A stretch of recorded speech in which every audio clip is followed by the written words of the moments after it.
आज पूरा नेपाल आगजनी के अंदर झोंक दिया गया है।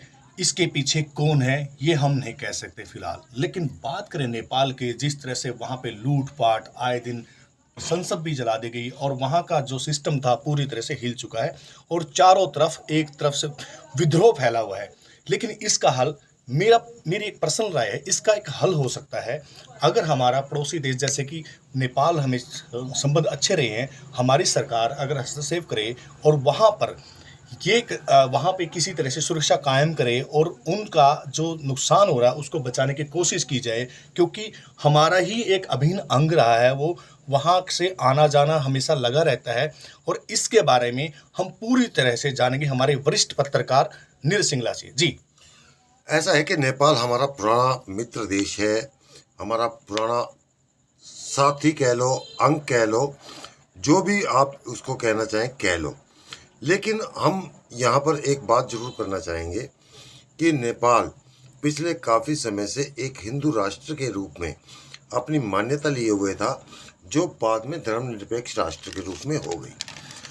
और जहाँ तक सवाल है आज के नेपाल के हालातों का, तो मुझे नहीं लगता कि आज के हालातों में हम नेपाल को इस प्रकार से छोड़ सकते हैं जिस प्रकार के हालात उसमें हैं। हमारी सरकार को भी इस मामले में हस्तक्षेप करना चाहिए, ये मैं भी मानता हूँ। लेकिन जहाँ तक सवाल है कि हम उस पर कब्जा कर लें या उसको अपने अंदर मिला लें, ऐसा कुछ संभव नहीं है, क्योंकि वर्तमान में इंटरनेशनल अदालतें हैं, WHO है या अदर संगठन है, UNO है, तो ऐसे में हम नहीं मानते। लेकिन भारत को यहाँ पर हस्तक्षेप करना चाहिए और वहाँ पर शांति कायम करने की कोशिश करनी चाहिए। पिछले दिनों श्रीलंका में हमने शांति सेना भेजी, ठीक है, उसका हमें नुकसान हुआ।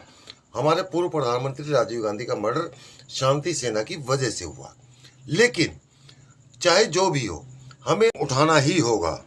जब तक हमारे पड़ोसी सुख शांति से नहीं होंगे, तब तक हम अपने अंदर अपनी शांति की बात कर ही नहीं सकते।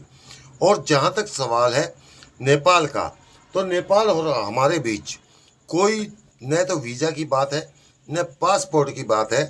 हमारा यहाँ से आना जाना इसी प्रकार से लगा हुआ है और आज के हालातों में भारत सरकार को इस मामले में दखल देना चाहिए। चाहे दूसरे राष्ट्र दखल दें या ना दें, लेकिन भारत का यह फर्ज बनता है कि वह इस मामले में दखल दे और इस मामले का हल ढूंढने का काम करे, ताकि यहाँ शांति स्थापित हो सके। Thank you.